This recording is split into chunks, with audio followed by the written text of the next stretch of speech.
Hello, everyone. Welcome back to our podcast. And today we have a lot of interesting things to talk about. And actually, you were the one who really wanted to record today. Do you care to explain why? Yes, I do. It's actually, for a long while, I thought that I just didn't like to talk, and I wasn't good at talking, and that my siblings were so good at reading and expressing, and I was like the one that liked sports, maybe. And now, after we heard the first two episodes, I was like, I want to talk more. I want to explain better. I want to, for an example, I have things that I don't agree with past me from those episodes anymore. And how, for an example, I said about my family, and now I'm learning that I care a lot about many things, including my family, and I care so much that I'm very scared of being, I don't know, rejected by them in some way. And that's why I think that I don't visit or I don't talk much.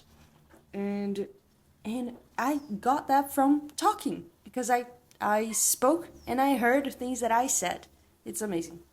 And I think it's interesting because you talk about the fear of being rejected, and the fear of rejection can arise many reactions on us. And it's interesting that in this fear of being rejected by your family, you seem to have rejected them yourself. It's like, I am going to do this first. I'm going to abandon you first so you don't dare abandon me.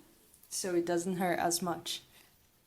Yeah, and but I thought it was very interesting what you said that, like, that you allowed yourself to change your mind, to hear it and to think about it. I was with you when we heard the podcast, and it was interesting to see your immediate reaction, like, of discomfort. I don't like what I said.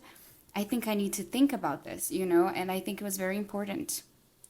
It was. And like I said, I don't want to say this, and I really did not want to say that. It was not true. It came from a very, very insecure point of view because the thought of me rejecting them first scares me, and I hadn't thought about it like this before. It's clear, but nothing's obvious. And it just shocks me sometimes. Again and again, I have to realize that I think I left some. I need closure. I think. I feel like I left running from there. I was too fast the way that I left my mom's house, and I think I need some closure from my for my teenage years. I was 20 actually when I moved out of my mom's house and I moved to my dad's.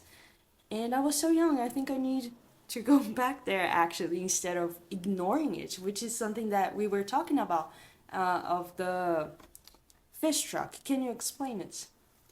Yeah, it's just like, it was a story that I heard, which is about let's imagine that you're a person that works at a place that cuts up fish. You sell fish. It's a fishery. And and then you cut up the fish, and then the rests of it you would put it in a truck that would take it away and throw it out. But one day the truck breaks and it's full of rests of fish. And instead of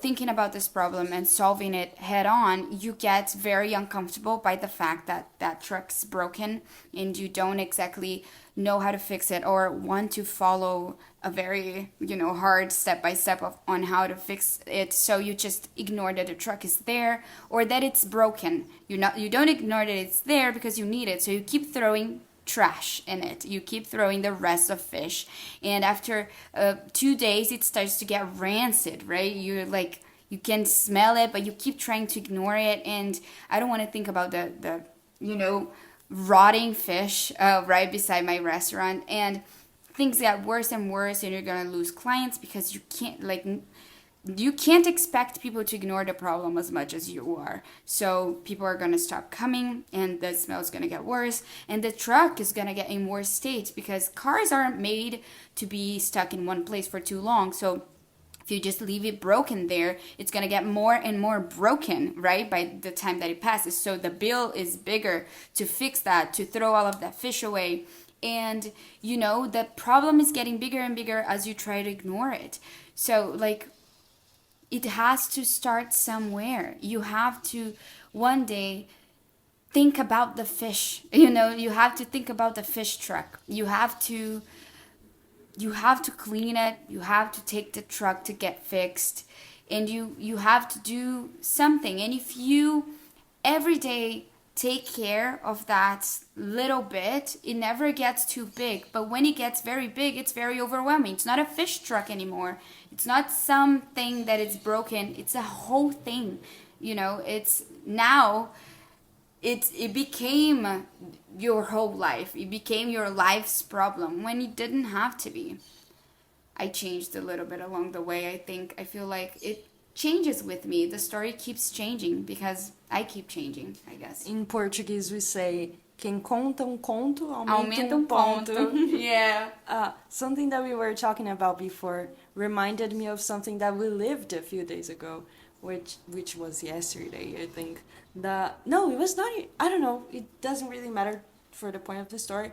It's just that you were away, and I practiced a song. I was playing a song and that I wanted to play to you. And once you arrived, I wanted to show. I showed you the song. I played it once thoroughly, and I was like, I don't think I like it. And you gave me your side in such a way that I really like it. So can you? I have an audio of it. I recorded that conversation. No way. I did. So I probably will put it somewhere here.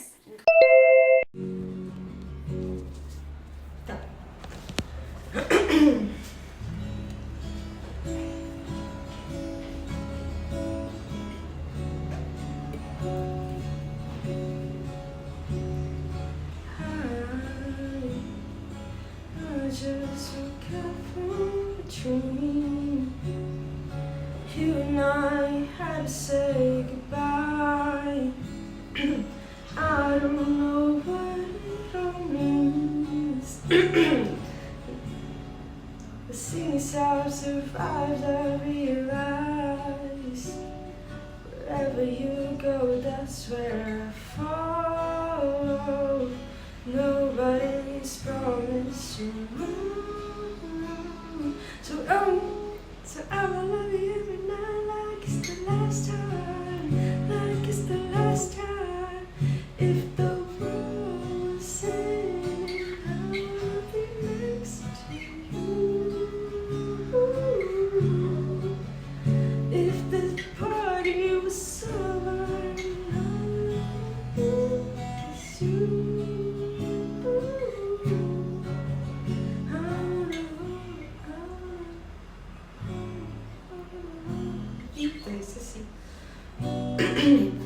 Just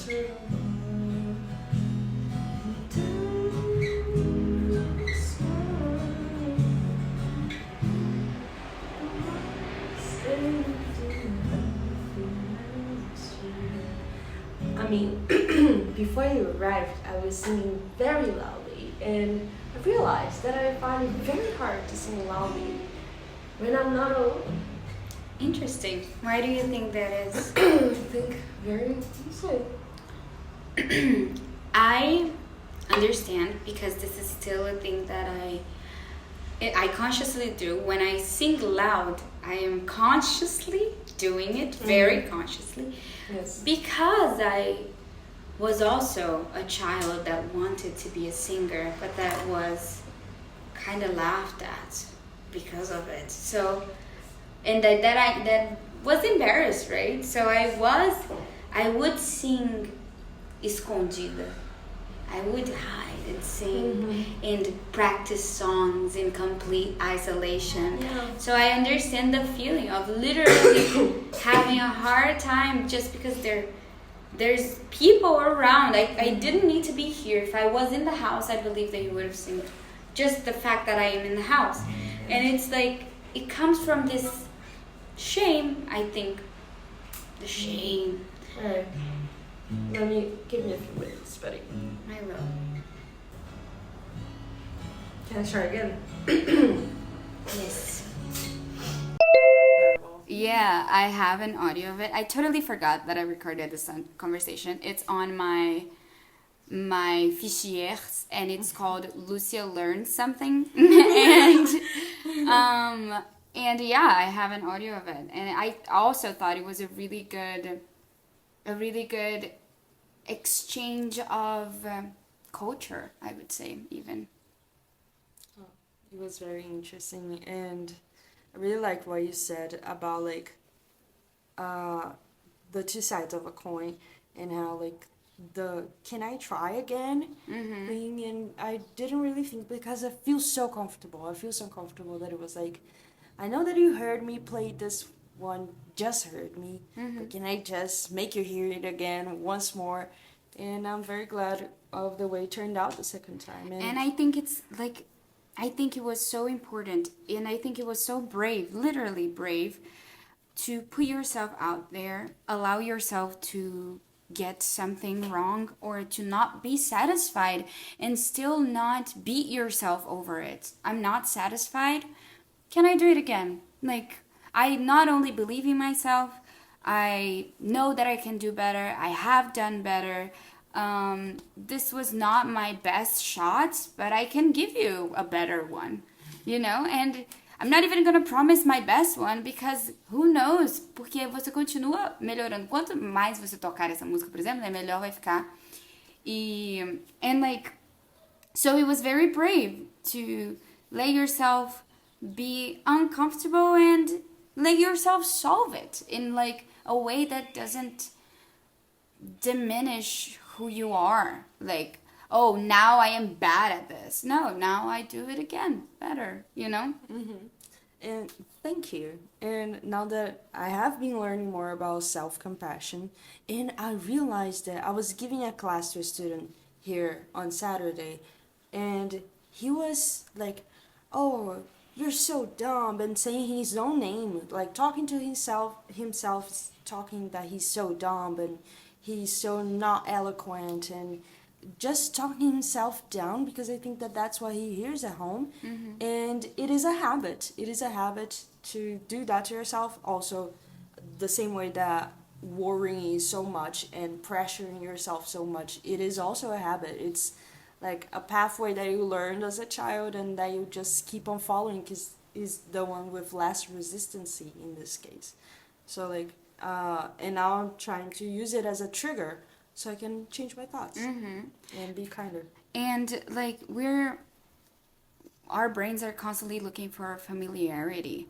So if it is what you're familiar with, like when I go visit my mother, it's so clear why she has such a hard time offering me a different answer, because she doesn't have one for herself. She treats herself so harshly that is the only thing that she has to offer me at some times. And my mom is a caring woman, you know that. Like, she wants to give me everything that she never had, but there's a lot of things that there's some types of compassion that she doesn't have for herself, so she cannot even begin to imagine how it is to feel that for someone else, because it starts within. In this self-compassion journey that you and I have been on, I have been on this train for a long time now, and it's something that I notice again and again, how much kinder I am to everyone around me because I am kinder to myself.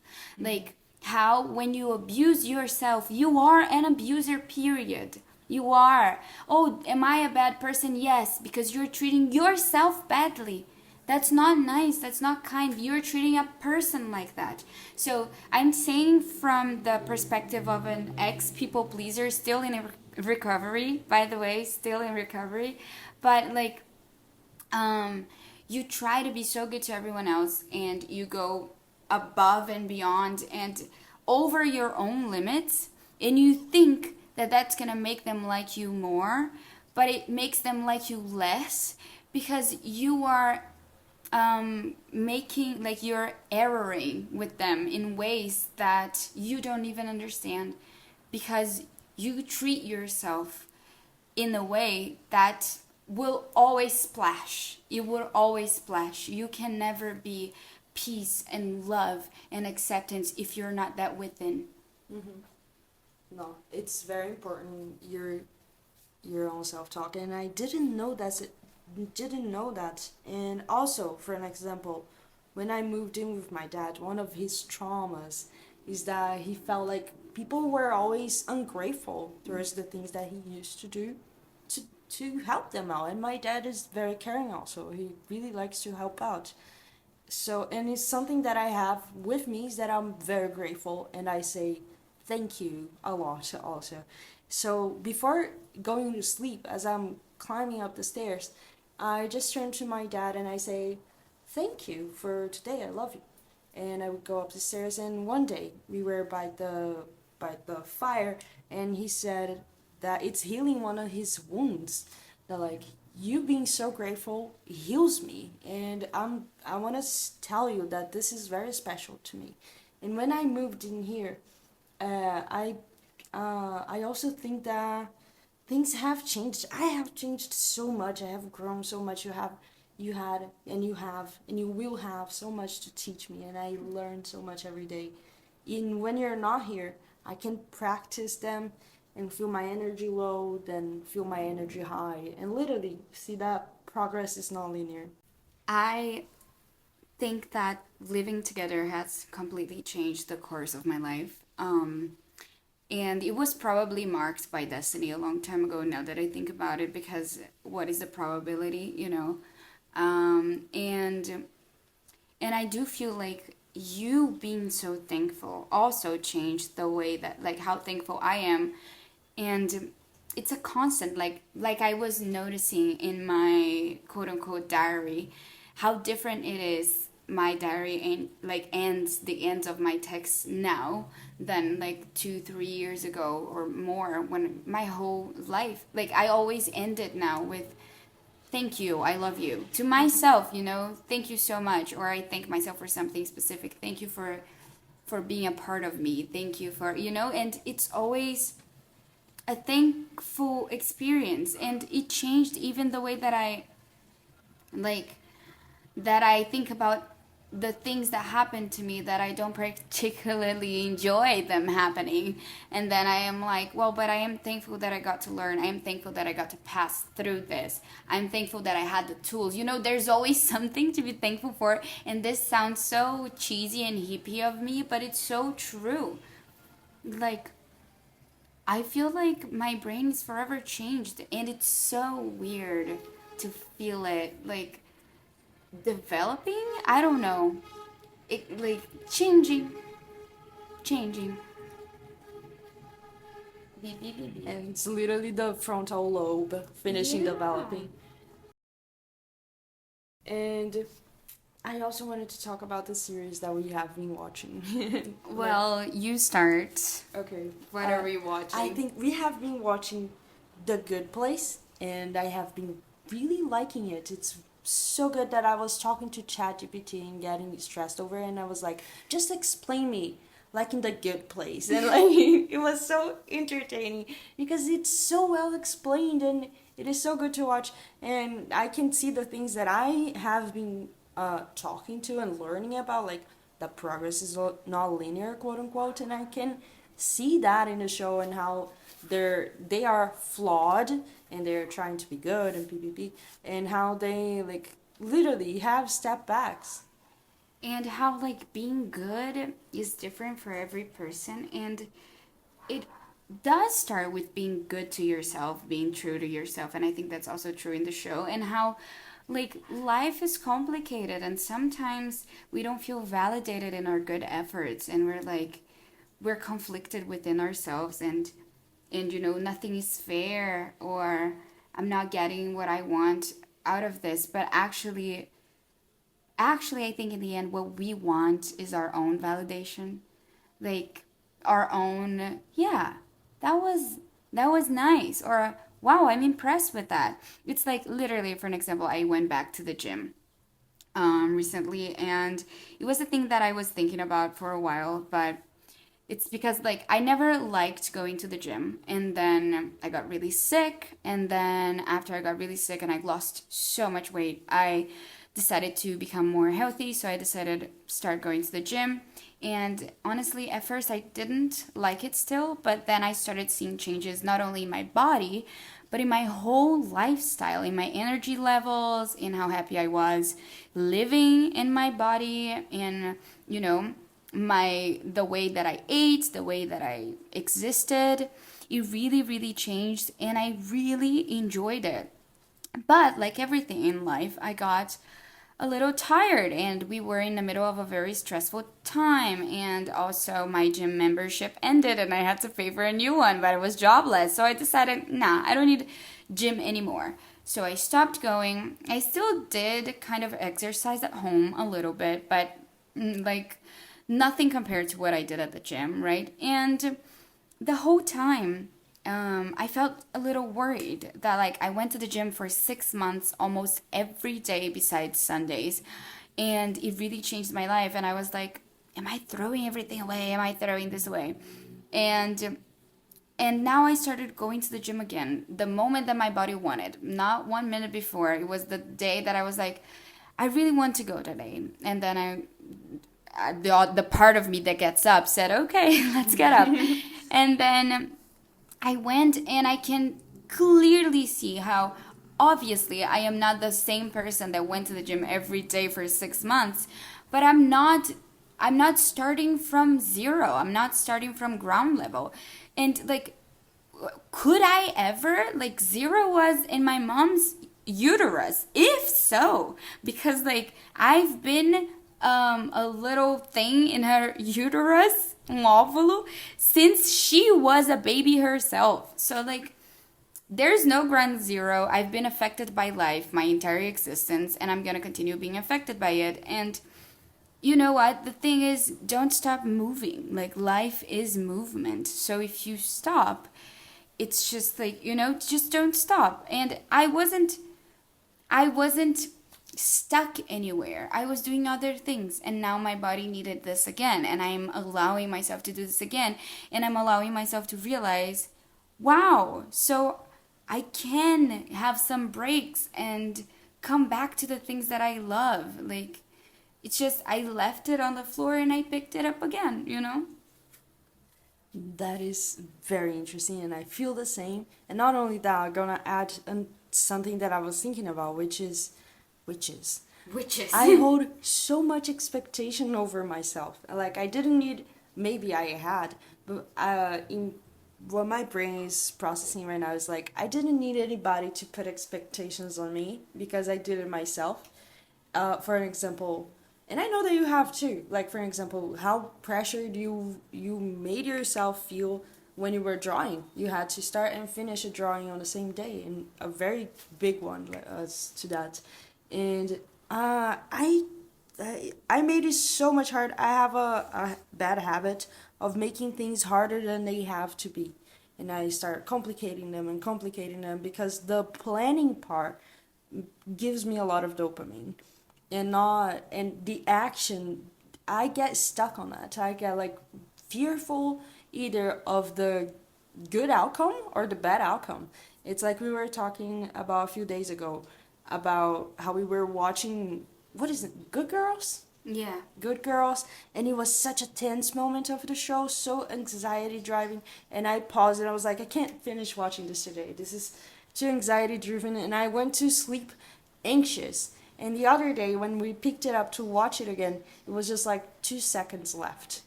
And I think a lot of the insecurities that I have been having for, like, for an example, get more students for my private classes, is that like I focus too much on the tension part and not allowing the like next step, and figuring out about what they meant when they said that consistency is key, or the like literally it's like the Duolingo. We have been doing Duolingo for more than 500 days, and I can feel it literally. Even like 1 or 2 minutes a day build up to being able to say full sentences and being able to watch things and understand them.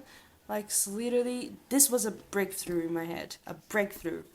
I am not sponsored by Duolingo, by the way, but I see a lot of people on the internet making fun of Duolingo, right? Especially on TikTok, people are like, "Oh, you're on your 400th day of whatever Spanish, and this will never work. You need another app." Of course, they're trying to sell you another app, but the point is that I guess like Duolingo also changed my perspective because it's literally you do a few minutes one day. Like some days you do 1.5 minutes, and in another day you're gonna do 20 minutes of Duolingo. And the thing is, you're gonna do as much as you endure, but you have to be in contact with that language every day. And as you endure it some days and enjoy it in others, you start to also expand. Like we researched music and we try to read things and write things, and we watched the whole show in French before we were actually speaking French. And it takes patience and it takes time, and it's not linear at all, but it happens, and it's incredible to watch it developing. I remember when I started to seriously study French, and I was like, okay, I am actually going to do this now. And all it took was the decision. Sometimes we just have a hard time taking the first step. Is the hardest one. It's like you are in a new planet with a very different gravity density. So the first step is really hard, and each step it gets easier because your body is like getting more used to that level of gravity. And so it's like literally take the first step and keep walking. Caminho a gente faz trilhando, né? We walk, and our walks, our steps make the way, pave the way. Yeah, that's how desire paths are made. It's like full on grass, tall grass, and then after a long while of people using the same path, it becomes a road of some sort. And it's interesting that you said that, because I just remember one picture that I saw a few days ago that sparkled my brain engine. That was one picture of a person going out in the snow and their cat following behind on the same path, because the snow was too tall, so the cat wouldn't be able to forge its own path, right? Or it would be harder, either way. The point is, my brain is a lot like that. Like the paths sometimes are covered in snow, and sometimes they had never been walked before, so you have to be the first one to shovel it out. And then even if it snows a little bit more, it's already quite made, so you can go back and redo it and redo it and redo it, and maybe you pour some hot water so the snow doesn't stay there again. I don't know. Or it doesn't freeze. Or it doesn't freeze. And like literally, yes, sometimes it's easier when you have already done a little bit, and sometimes when you have already done a little bit and stopped for a while, it is gonna be a little harder than if you had just continued. But the truth is, you are learning your whole life. You are your biggest project. I think that's so does it really matter how long it takes if this is the biggest project you have, which is yourself, but like, I guess not, because I'm doing me full time. Adding to the examples, it's like nowadays making pizza dough takes much less effort than the first times. Like when I lived at my dad's house, he was the one who taught me, and I would never do it. I would just be like, he would make it. And now whenever we want to make it and I am at home, like the last time I just got to the kitchen and really quickly I did the things and washed the other things away. Mm-hmm. And it took so much less effort and brain power, like much less brain power to begin the activity, which is where I get caught, witches, is where I get caught. It's like the first step for me is so hard. It feels like I am holding myself back so hard. And once, like, it is literally just do it once again and again, like cleaning outside where the litter boxes are. I used to take a long time, and now the last time I did in 40 minutes. That's Good a job. Thank you. It's like how surprised I get every time that I wash the dishes without realizing it. Suddenly, I finished washing, and I'm like, did I just wash these dishes? What? Because it's so, like, it became a habit for me that while I am cooking, I'm also washing the dishes. Or, like, as I finish eating, I immediately wash the dishes. I don't like leaving anything. And sometimes there's already something, for an example, in the sink. And then I wash mine and I wash it and I put it away. And then suddenly I'm like literally sitting down again and I'm like, what? I guess it's hard to create a habit. Creating the habit part is very, very, very hard. But get once we get there, I guess it just gets easier. Well, like, it's very interesting how I was thinking in this of my teaching, right? I was feeling so insecure about my teaching, and like, and realizing that I have less of 1 year of experience. I have like 6 months of experience, and I am like comparing myself with people that have 11 plus years of experience, and like, girl, chill, just live your life one day at a time.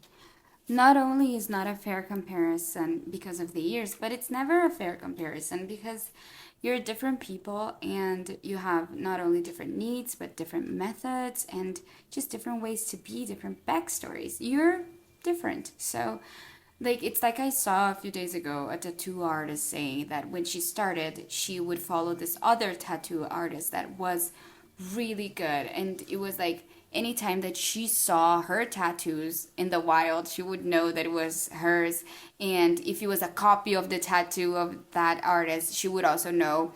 And once she met the artist and she asked, how long have you been tattooing? And then the artist said, well, I have been doing this for 7 years. So she thought, great. When it's 7 years that I'm doing this, I'm going to be able to do that.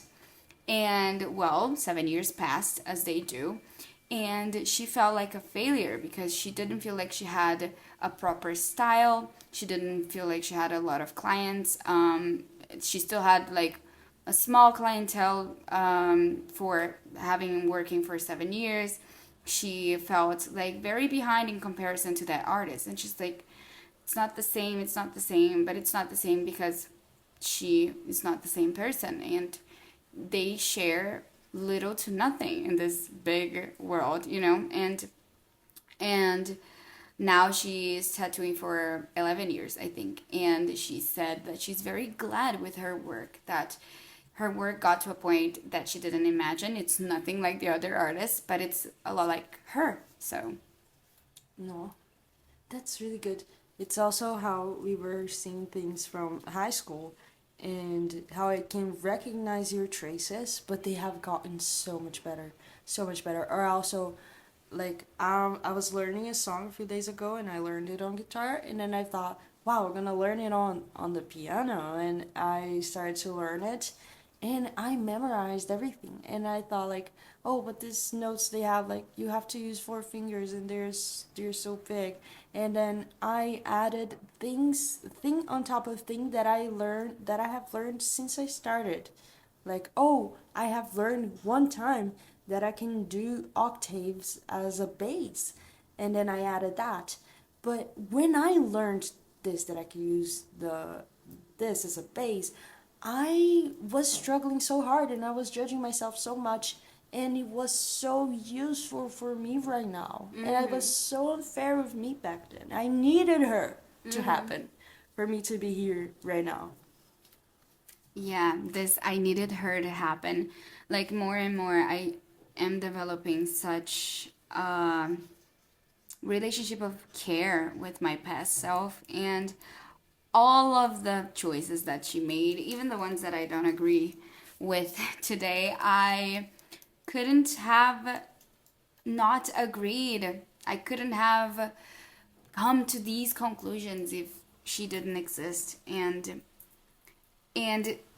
this was interesting, this that you told, because a lot of the times I catch myself living that, like, it's like subtle foreshadowing. I realize that, oh my god, like, I needed that, or this has come in handy, things that you know we're never really aware when things are happening. We're just dealing with them, and then later in the future is when we would look back and pick out what we want from those experiences. I love these conversations. They're very useful for me. I love these conversations too. I think, and I love to see you're taking notes. I really like it when you read your notes to me, or about your days, about things that we talked about, how you figure things out. It makes me want to take more notes. I used to be more like that, and I feel like, remember, like in the beginning of last year when you were afraid that you were forgetting too many things, and that, oh no, like I don't feel like I'm leaving this day, these days. I am just forgetting a lot of it, and I feel like this is the medicine, writing about it, reflecting about it. When even these conversations that we have, that we're recording for the podcast, and then when I listen them again, and then I listen them again, it sticks in my brain. Like, of course it does. It's gonna stick way more than any other conversation that we've had that I didn't hear 3 times, Sure. It was one time only. Yeah. Now it's premium conversations. Premium conversations. Yeah, I really like to write, I guess. It makes me feel smart. Good job. You are smart. You are Thank you. intelligent. Clever, even. Thank you. I was like, I missed in some way, not in all ways because it was a very hard time, but I miss school. I miss like having to read a text and making a resume out of it and make a key point and have to study for a test. It was like I think I missed the studying part, and now that's why I'm searching to study things on my own. I really like that. And like, for a while, I am in college, right? I am a college student, and it has been a while that I feel disconnected from being a college student. It's very hard, and the whole thing, the shenanigans. But the thing is, I went to such a good class, and you know about it, and it was so good, and I felt so seen. And suddenly I realized that, I don't know, there's just some types of conversations that I am more inclined to having, and being around people who want to reflect and debate on topics makes me feel good, makes me feel so smart also. And just, I don't know, I have been to really bad classes in college, and they made me feel outcasted. But suddenly I realized that it's good to be outcasted by some people. I don't want to be part of that cast, That casting call sucks. For a long time, I thought that like I have been made fun of by friends when I said that what I envisioned of a relationship for a relationship, like, oh, I don't think we're gonna fight. We are gonna have fights. And I have told you this many times, but like I believe in discussions and things that can be talked about. But I don't think they're like, I don't know. I was just talking about it, and my friend that I like, I think I had a crush on her. I guess, but I was in church, and she said like things about like that's ridiculous. That doesn't exist until I lived this friendship, or like the friendship that I built with my father is also kind of like this, and we have had very tough discussions, like with very sensible topics, and that we did not agree with each other, but we did not scream at any point. And like it's just like, okay, I don't agree with your point of view. I won't stop helping you. Like I'm gonna still be here, but I have boundaries. Like since you're gonna go through with it, and I'm here to support you, I need boundaries and going with this. And now living here and how we take care of each other and how we respect each other and how I am able to just like wind down and heal because it's so respectful, it's so chill. I feel so safe like I have never before, I guess. It is like something that I had talked more to myself than to other people. But like my mom, she's a screamer, right? She screams, and it's very scary when you're a child. And I remember just wishing very badly for genuine conversations, for someone to listen to me and take in my opinion and not scream at me, you know. And unfortunately, I got myself into relationships with women that were very similar to my mother, which is very Freudian of me, honestly. And on in like living in this household, and it is also making this dream come true because we are so open to debating and to, you know, changing and I even made me realize something about me. When you propose something, like, I don't know, I'm trying to do something in a hard way, and you say, why don't you do it this way? My first instinct is to reject your idea all the time, every time. And it doesn't mean that it's a bad idea, but you can notice it because I have. First, I say no because da da da da da da da da. Sometimes I didn't even know that I had that justification to do it. I just blurt it out. And then after a while of thinking about it, I'm like, actually, like, okay, or actually, your way's good, or I'm gonna try your way. And I think, like, this is also very healing. Like, that I not only can change my mind, and I like it that we're open to each other changing. Like, it's even really good when we change our minds and we, you know, sit down and talk about it, but also that I am safe to reject your idea, to disagree with you, you know? It's like for me, I am a picky eater, very picky. And the things that I have started eating after suggestions that you gave me, and that I first said no, because this, and that, like bell pepper, and let me see, and also using sauce, like using tomato sauce, that I would leave my tortilla so dry, and now I love sauce so much. I love tomato sauce so much. Or like saying, oh, I think you would benefit from some seasoning like onions and garlic, and I was like, no, I don't like garlic. That's prohibited. I can't taste it. And then you made some food and it smells so good, and I was like, I'm so tempted. And I, for an example, I bought and cooked and made meat for myself with her help, and it was so good. It was exactly what I was craving since I left my mother's house like 3 years ago. 4 years ago? 3 years ago. And like, I'm so grateful for, like, first I reject it, and then we don't pressure each other, which is something that my family couldn't do. And then one day I just start doing, and you seem so happy and so like positive towards it, and it makes me feel so happy. I'm like, yeah, I did what you suggested, and it worked so well. It makes me feel so good. And I think, like, it's interesting to see how much easier it is to learn when you feel like you're safe. Like, I don't think that we judge each other in our experimentations, and I love how we are open about making mistakes. For an example, I made this mistake, and, you know, I am coming to you about it. And or you made this mistake and I am coming to you about it. And we're always open to listen.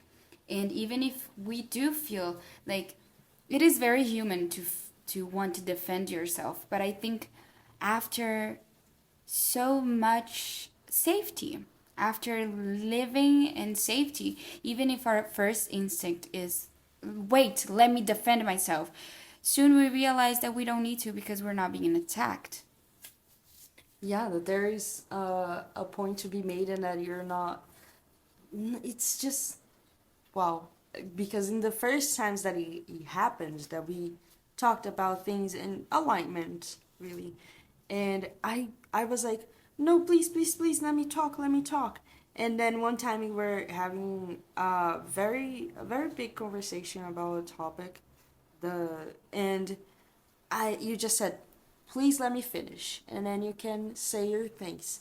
And I really liked it. I really like to understand your point of view, which is like, which is it is not you did this and therefore you are a bad person. No, it's never like that. It's like, you did this and it made me feel like this.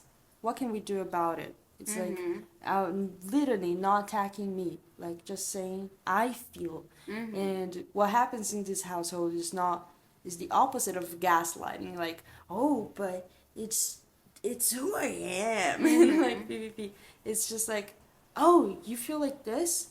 All right. How can I could make it so you wouldn't feel like this? And it's one thing that I like a lot is that, like, even if we say things like, oh, it was not my intention, but the problem wasn't the intention, it was the hurt. Good that it wasn't your intention, because I wouldn't be friends with someone who intentionally inflicts pain on me. So I already knew that it wasn't your intention, but it is what we do about it. It's so good that we can be like, okay, this was not my intention, but I'm sorry that it hurt you. How can I not hurt you? How can we live without hurting each other? And honestly, I think we found a way to live that really, really pleases me, and it just raised my standards. Stop It's a that. really good balance. Yeah, like, I don't know. I keep thinking about it. Like, I want to have people around me that feel like this friendship feels to me. I agree. I completely agree. And it is exactly what I thought. Uh, I thought it wouldn't exist forever. And having this is like, I manifested this. This is what I wanted for so long. And I want to grow a community. It's so interesting how humans want to group. And I think that after the pandemic hit, we stepped back really hard on social skills. We did. And it was funny that you said that, like how humans want to group, because I feel a lot like that. Like, for an example, I am inclined to really, really wanting a girlfriend at some point, and I know that you're also inclined to that. Yeah. And I said that on the first episode. yeah, and I can't stop thinking about the four of us. I think it's gonna be so nice to expand on this dream, having other people that we love, that love each other. This is sounding very polyamory, but I swear it's not. It's not. But just beauty and community, and also having a love life, because God. Oh my God. You know who else has a project of community? Your father. My father. Yeah. But I'm not talking. Look, I'm not gonna talk about that. okay, we have a few minutes left. So, what would you like to add for this episode, so we can encerrar? Alright. I would like to add that French people are wild. French people are so wild. We are watching a version of a show that we have watched before, The Ultimatum, where people that want to get married with their partners give an ultimatum to them and they go to this show.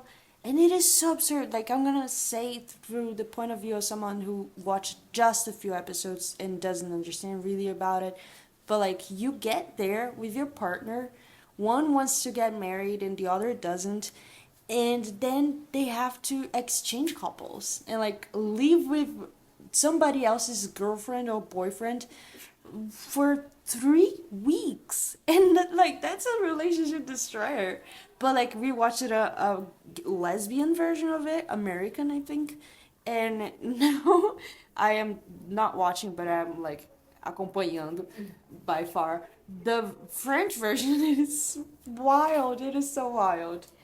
It is. I don't think it's only because French people are wild. I just think I was gonna say straight people are wild, but honestly, the lesbian one was quite wild too. But the point is, it is very interesting to watch these people existing and how their lives have impacted them and the way that they have relationships, how in denial some people are about their relationships, how they act, how other people are perceiving how they act, how we perceive other people perceiving them, and we just realize how much we like to people watch. And when I mean that, I mean in the most nuanced way possible, which is literally like, wow, observing human behavior. She has nothing else to add. Anyways, that's it for today. I hope you enjoyed it. We were pretty excited to record this, and honestly, I don't know. I like it. I like talking to a microphone. I also really like it, and I'm growing very fond of it. I'm gonna start studying about it. Studying about podcasts. That's gonna be great. Anyways, bye-bye. Bye. I just woke up from a dream. You and I had to say goodbye. I don't know what it all means. Since I've survived, I realize wherever you go, that's where I follow.